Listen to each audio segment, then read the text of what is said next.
अस्सलाम अस्सलाम वालेकुम। क्या हाल चाल। उम्मीद करते हैं कि आप खैरियत से होंगे। मर्द दुआ है कि आप हमेशा खुश रहें, हंसते और मुस्कुराते रहें और इसी तरह हमें अपना प्यार दिखाते रहें। बिल्कुल जी, मेरा नाम मुअज्जम अली। मैं हूं तारिक महमूद। मैं मोहम्मद को तो आज हम जिस वीडियो पर रिएक्ट करने जा रहे हैं, वीडियो का टाइटल है Qatar and China demand money back from Pakistan. ले लो यार, देखते बहुत लग हैं देखते हैं वीडियो। आलोक भाई की वीडियो है। वीडियो के लिंक आपको डिस्क्रिप्शन में मिल जाएगा, जरूर विजिट कर लें। कमेंट करते हैं 3 2 1 वीडियो स्टार्ट।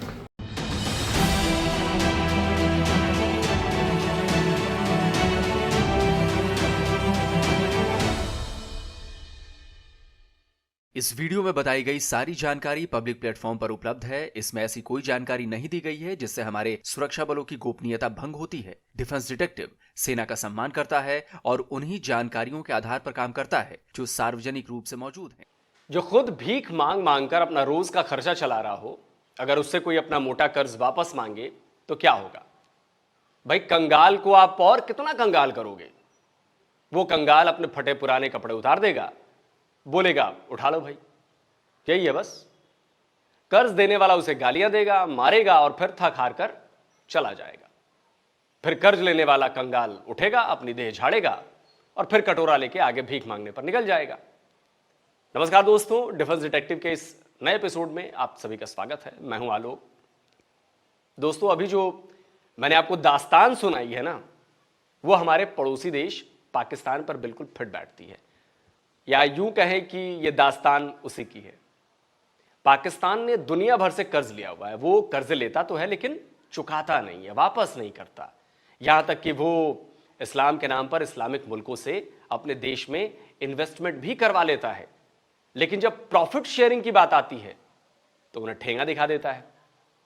लेकिन सवाल है कि ये चलेगा कब तक? किसी न किसी दिन तो पाकिस्तान की इस ठगी की पोल तो खुलनी ही थी। तो हुआ यह है दोस्तों कि चीन से लेकर कतर तक अब पाकिस्तान से अपनी इन्वेस्टमेंट का बकाया प्रॉफिट मांग रहे हैं। अब भीख मांगने वाले पाकिस्तान के लिए ये जो डिमांड है चीन और कतर की, इस्लामिक ममालिक कतर और सबसे बड़ा दोस्त चीन, उसने डिमांड की। अब ये डिमांड जो है गले की हड्डी बन गई है। पाकिस्तानी प्राइम मिनिस्टर शहबाज शरीफ को एक चिट्ठी आई है। कतर से आई इस चिट्ठी को पढ़कर शहबाज के हाथ पांव फूल गए हैं। आवाज भारी हो गई है। अपने खास मिनिस्टर्स और ऑफिसर्स को बुलाकर रो रहे हैं।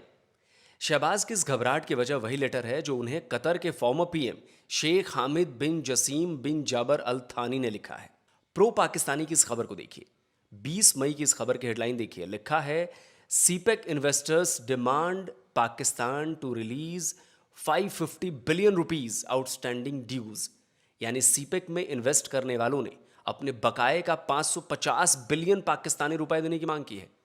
अब इसी खबर में कतर के फॉर्मर प्राइम मिनिस्टर अल धानी के उस लेटर के बारे में भी बताया गया है। इसमें लिखा है कि हाल ही में कतर के शेख हमाद बिन जासिम बिन जाबेर अल थानी ने प्राइम मिनिस्टर शहबाज शरीफ को 450 मिलियन अमेरिकी डॉलर के बकाए के भुगतान के लिए लेटर लिखा है। यह बकाया port Qasim electric power company का है। शेख अल थानी के इस लेटर ने इस बात का भी खुलासा कर दिया है कि इस प्रोजेक्ट ने अब तक अपने इन्वेस्टर्स को कोई भी डिविडेंड यानी फायदे का हिस्सा नहीं दिया है। यह डिविडेंड अब 558 मिलियन अमेरिकी डॉलर तक पहुंच चुका है। दोस्तों, ये जो पोर्ट कासिम है ना, वो है कराची में, लेकिन ये भी चाइना पाकिस्तान इकोनॉमिक कॉरिडोर का हिस्सा है। अब सीपेक का काम शुरू हुआ था तब पाकिस्तान ने कतर को भी इसमें इन्वेस्ट करने का न्योता दिया था। तब कतर की अल मिरकाब कैपिटल ने इसमें इन्वेस्ट किया था।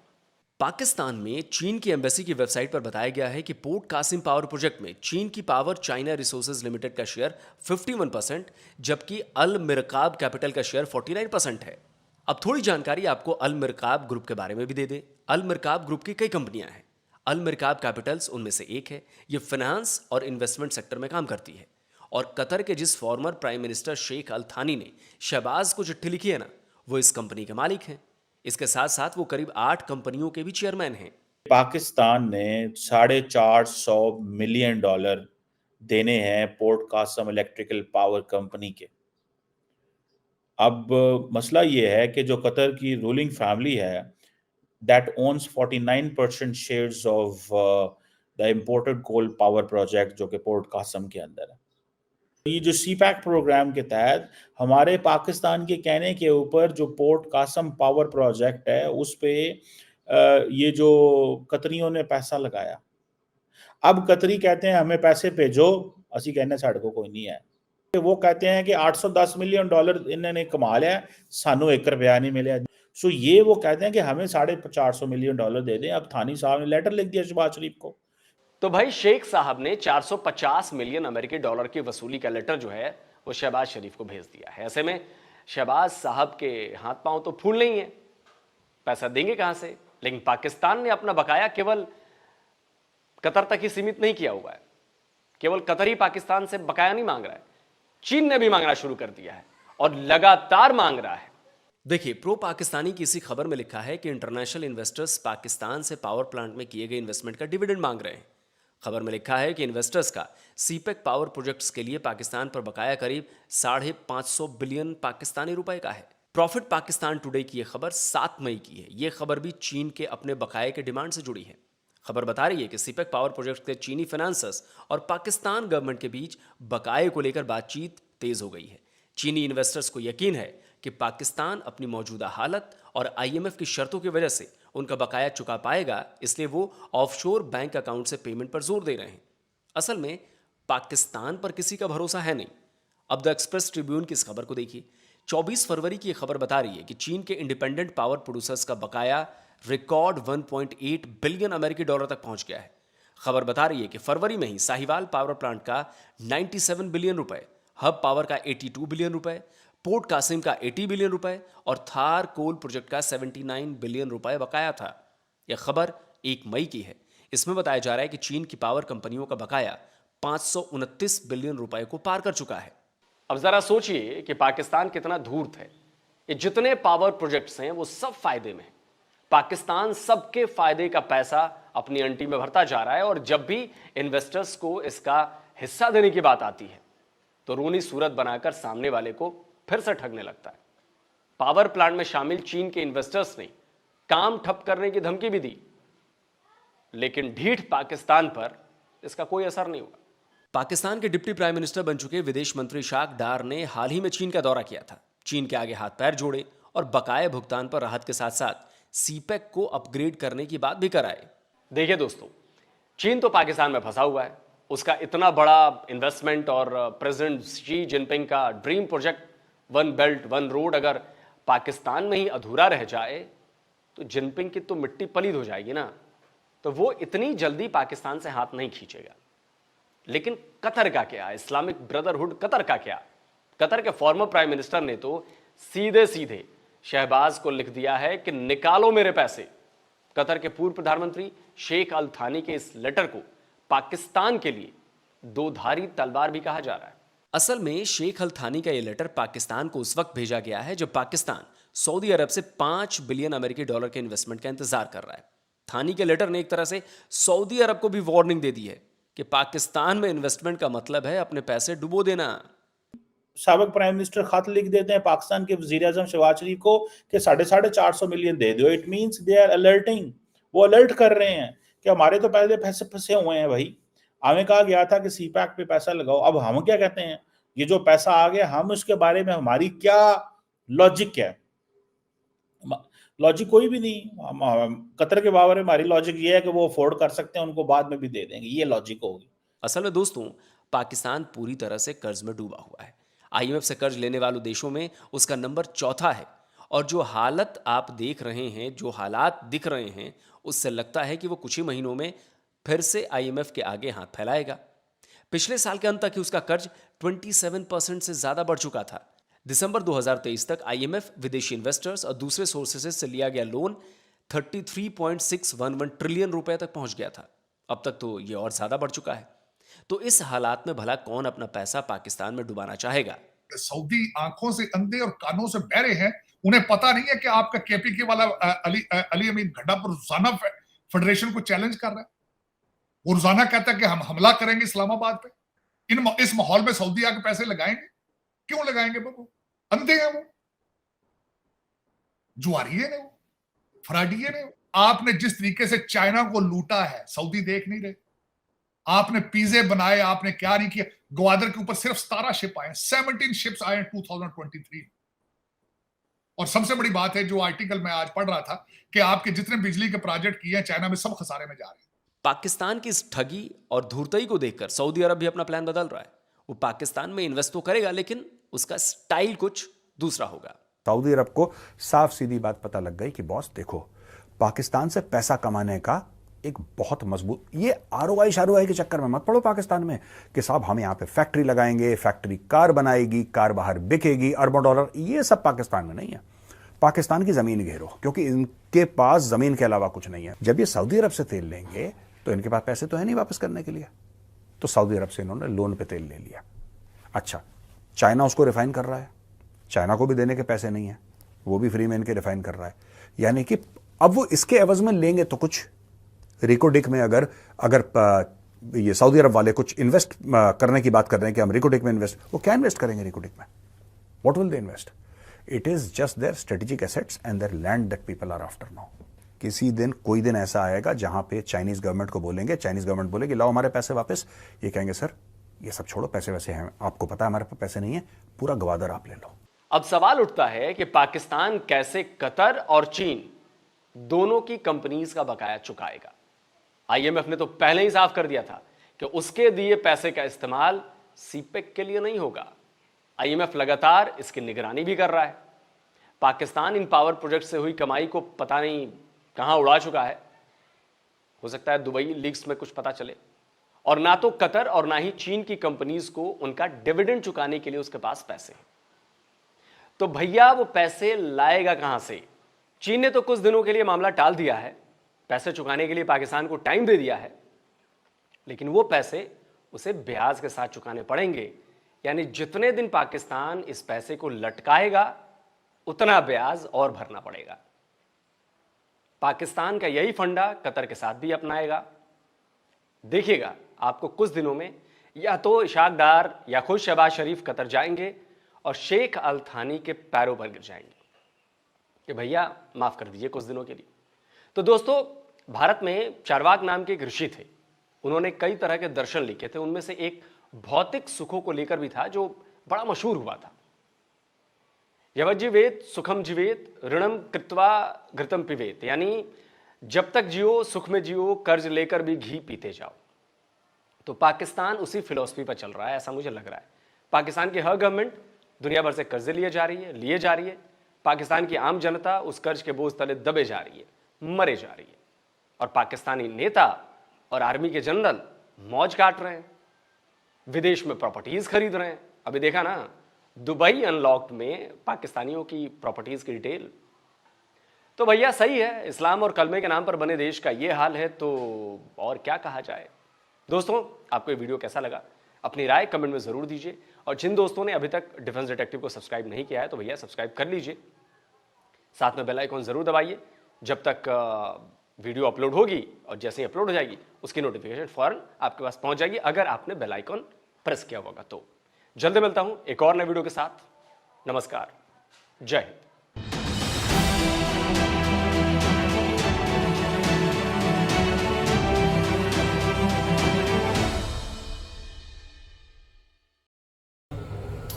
चलें जी, वीडियो खत्म हो गई भाई।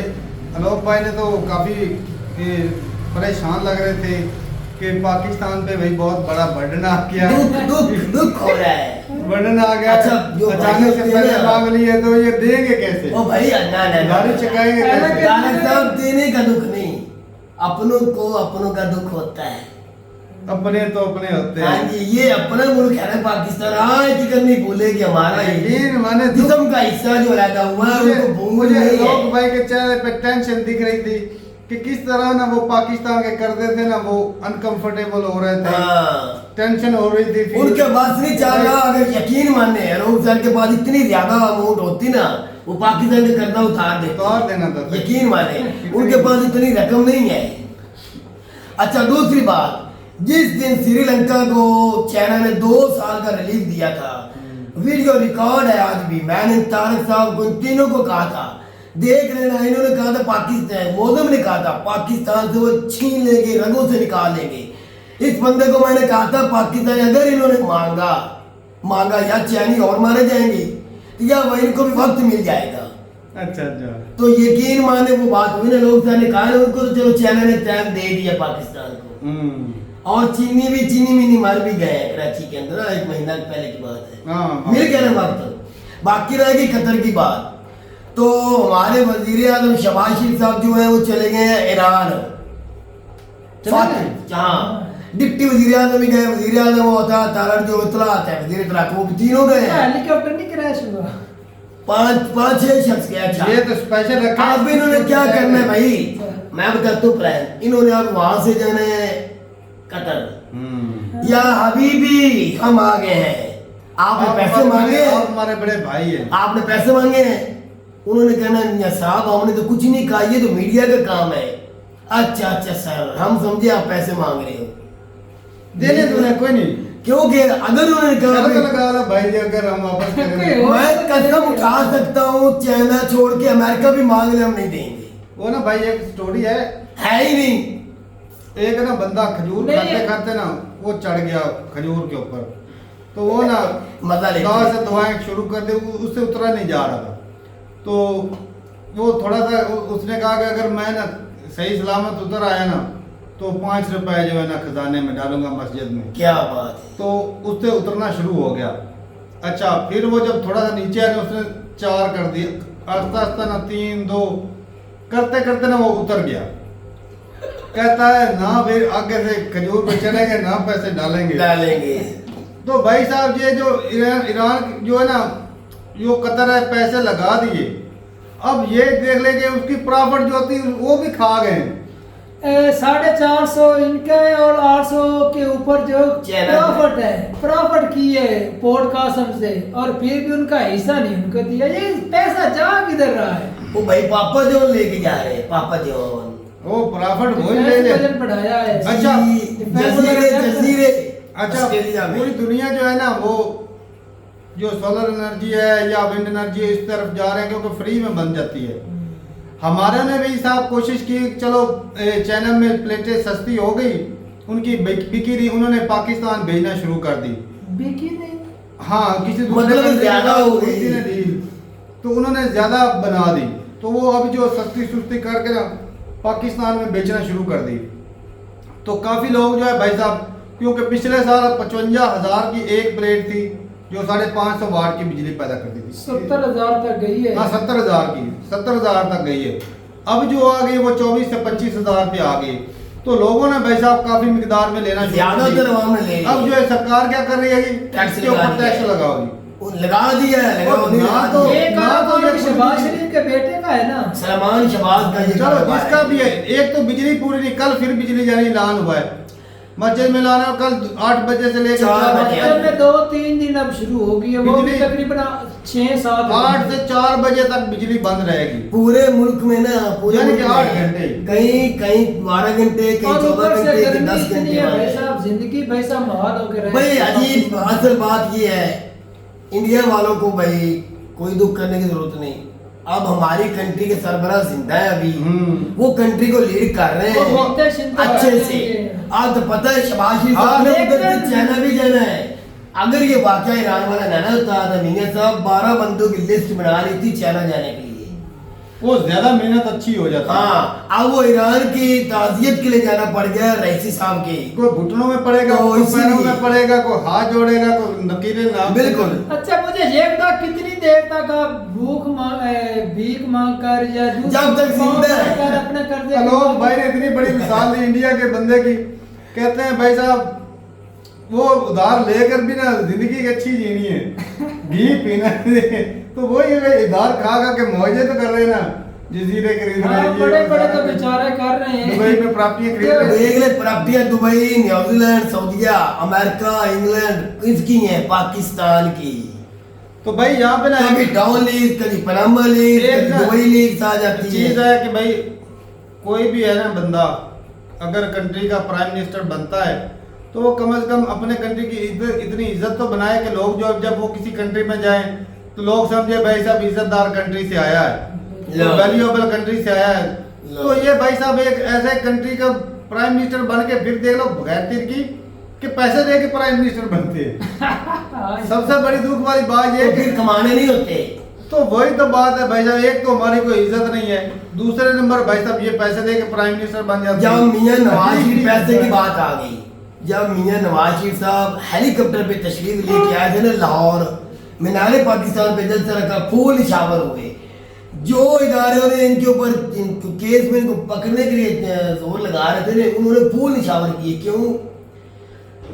आसिम मुनीर है पाकिस्तान के आर्मी चीफ साहब, 75 अरब रुपया, मरियम बीबी जो पाकिस्तान पंजाब की सीएम बनी, उसने 75 अरब रुपया दे के मियां मोहम्मद शहबाज शरीफ ने नवाज शरीफ को लेके आई। 75 अरब रुपया सेनेट में ये साबित हुआ, पाकिस्तान के सेनेट में बताया गया कि 75 अरब रुपया मरियम बीबी ने दिया है आर्मी चीफ साहब। अंदाजा लगाए, चलो आगे आप सोच लो। दिया या नहीं दिया वो अलग बात है। अगर इतना दिया 75 अरब, तो सोचो वो कमाएंगे कितना। जिम्मा उठाया था आर्मी चीफ ने कि इसके ऊपर कोई केस नहीं, टोटल केस माफ होंगे। और पहले वादा हुआ था काली फैजी साहब बनेंगे और केस माफ करेंगे, वो ही हुआ। इतने पैसे तो भाई सारी जिंदगी बैठ के सोना ही है, बैठ के खाते रहे तो तब भी नहीं खत्म होने वाला। कमाल है लोगों की सोच, पता नहीं अल्लाह मारे जी करता कुर्ता ऐसी कोई नहीं देना, बावे जोर ला लो। कतर भी अच्छी मर्दिया गिड्डू शिड्डू आ गए, चाइना भी चला जाएगा, पैसा कोई नहीं हमारे पास। लेकिन ये कि अगर अच्छा बाहर की कंट्री से तारक पे इतनी ज्यादा इन्वेस्टमेंट इलेक्ट्रिक पावर के ऊपर ज्यादातर काम किया और इलेक्ट्रिक बिजली तो फायदा भी तो कमा रहे हैं। अब देख लो फायदा नहीं हो रहा। ये जो मांग रहे हैं, ये प्रॉफिट है। हाँ जी। ये सिर्फ जो प्रॉफिट है, सरकार से प्रॉफिट भी नहीं दे रहे। तारण साहब तो बहरे चाइना के साथ जितने भी प्रोजेक्ट ये पावर के किए वो सारे के सारे में जा रहे हैं। ऐसे ही बोल रहे हैं। ओ यार वो मीडिया फिर भाई साहब बिजली क्यों नहीं ओ पूरी वीडियो जा रही? और बिजली भी दुनिया का मामा चूरन है, बिजली को बंद कर। मुझे ये बता, जिस दिन इन्होंने कहीं जाना होता है, कोई प्रोग्राम, कोई शो, कोई जलसा जुलूस होता है, कभी बिजली बंद हुई है? मरियम बीबी जब जलसे करती रही, एक दिन भी बिजली मुल्क में नहीं बंद होने दी। वो उस वक्त कैसे आ बिजली की लोड शेडिंग बढ़ती जा रही है और ऊपर से भाई साहब जो है पर यूनिट रेट, बिजली के यूनिट भी बढ़ा रहे हैं, गैस के भी बढ़ा रहे हैं। पेट्रोल चार्ज भी कम किया, गैस 10 रुपए बढ़ा दी, उधर डीजल थोड़ा सा ऊपर किया है, इधर से सब्जी वगैरह थोड़ी सी कम की। ये कलमे के नाम पर बड़ा कंट्री ये किस तरफ जा रहा है? नहीं ये है। जन्नत के बैठ जा, बैठ जा, बैठ जा, बैठ जा, बैठ जा। कलमे के नाम पे कोई नहीं बनाया, ये फौज के नाम पे बना है। इस्लामी जमहूरिया ये फौज के नाम पे बना है, 47 लेके आए थे और वो ही चला रहे हैं भाई। सीधी बात ये है, इनका जज्बा किधर गया पब्लिक का? मुझे जज्बा चोटी के नीचे जेलों में है, वो जज्बा मुझे जज्बे से बिल पे करते हैं, जज्बे के बगैर इतना बिल पे होता है। अब मेरा आने वाला 40-50 हजार आएगा बिल भाई। रोटी सस्ती की, नान महंगा कर दिया है, क्या बात है, गुर्बत खत्म हो और भाई साहब ये ना मिन्नत मुन्नत करके ना, क्योंकि ये जो बचत का पैसा था ये खा चुके हैं और ये मिन्नत तरले करके ना टाइम ले लेंगे, और जब वो टाइम दे देंगे साहब वो और ऊपर सूद लगाएंगे। और तो जितना सूद बढ़ता जाएगा उतना पाकिस्तानी वहां के ऊपर बर्डन भी और भाई मेरी बात हमने सुनो, वापस ही नहीं करना जितना मेरी बात से सुनो, जाए। इसने तो चले जाना है, ऊपर से किसी और ये ने तो आना है। साथ रिजवी ने उसके बाप की तरह तू आज बोल रहा है तो तो नहीं कभी दिया है, चाइना ने आज लिया है हमसे वापस। सूद हमने देना नहीं, हराम है। पैसे हमने उस वक्त देने जब हमारे पास होंगे। तो बात यही है। तो कर्जा माफ। अच्छा मैंने तुझसे पैसे लेने हैं, मैं कहता हूँ मौका मेरे पैसे दे भी, मैंने अभी लेके जाने हैं, तेरे पास है ही नहीं, तू किधर देगा? मुझे ये बता, तू काराबंद में करना पड़ेगा ना, फिर आकर कर मुझे भी थक हार के जाना पड़ेगा यार। चलो साल में बस ना चलो वो तो कतरी भाई तो भाई साहब आपके मुस्लिम है, वो तो आपको माफ करते, चाइना कभी भी नहीं और करेगा। चाइना हमारा वो यार है, जो- वो वो मुस्लिम जो- है, शायद पागल इंसान, वोट भाई साहब शायद से मीठी, है। शायद से मीठी समंदर से डूबी दोस्ती है। ये ना भाई कतर के लिए अब वो पैसे हो चुके हैं कि वो जो अकाउंट में दिखाए तो जाते हैं, लेकिन कभी वो नसीब नहीं होंगे। हाँ कि वो कतर गिनता जाएगा कि हमारे भाई इतने पैसे हो गए हैं पाकिस्तान की तरफ, इतना सूद मिला के इतने हो गए, इस तरह गिनता जाएगा, लेकिन मिलने वाले नहीं भाई। ये वो सपनों वाले पैसे। आज बाइडेन भी खड़ा होकर कह देना कि हम पैसा लेंगे, अभी कदमों पे इसी वक्त अच्छा, ये लेना जो है, 5 उनको भी नहीं मिलेगा। सऊदीया का इन्वेस्ट बोली जा रही है, उसके अंदर वो उन्होंने पूरा बोला कि तेल भी इन्वेस्ट करेंगे। तारक साहब कह रहे थे अंधे हैं सऊदी अरब वाले, पागल है जो पैसा दे रहे हैं। नहीं भाई वो सऊदी अरब 5 कतर वालों ने बोल दिया इधर मेरे को इन्वेस्ट ना करना, डूब वो जाएंगे। वो तो ऐसे ही वो उन्होंने एक सिग्नल दिया, अगर दूरअंदेश हुए सलमान साहब तो हट जाएंगे ना। आप भी दूरंदेश नहीं है वो। नहीं है, फिर दे देते हैं पाकिस्तान को पैसे। 3 अरब तुझे पता नहीं रखा हुआ है पाकिस्तान हाँ। के लिए। वो जो केपी के वाले हैं, हम मांग उन्होंने सकते बोला हैं धरना देना 72 है घंटों पे। में। केपी के वालों ने, हाँ। तारड़ साहब बोल रहे थे। चलिए भाई, बीजेपी के वाले ने क्या धमकी दी है। दूसरे ने अली अमीन गंडापुर ने कहा है कि आप कर्जे पे कर्जा लेते जा रहे हो, हमारे सूबे को 1 रुपया एक ढेला नहीं मिला, पिछली हुकूमत 18 में भी, अब भी नहीं मिला, हम कर्जा नहीं देंगे, अगर आप और कर्जा लोगे कश्मीर में अवाम आपसे नहीं रुकी, मांगे पूरी होगी, मैं पूरा सूबा लेके आज उसको इस्लामाबाद पे चढ़ाई करूंगा, हम भी अपना हक लेके रहेंगे आपसे। ये सारा पंजाब ये में तारक का बात कर रहे थे। चलेंगे, ठीक है भाई। बाकी सऊदी अरब जो है ना, वो पैसा तो लगाएगा, लेकिन वो थोड़े थोड़े करके लगाएगा। और बाकी भाई मिनते करके ना, शहबाज शरीफ हमारे ना इमरान खान से भी ज्यादा आगे हैं। वो ऐसे बंदे को मुंह करके दिखा देते हैं, बंदे को वैसे ही तरस आ जाता है, तो कुछ ना कुछ वो ना रिलीफ दे देते हैं।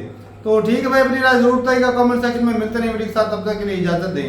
अल्लाह हाफ़िज़।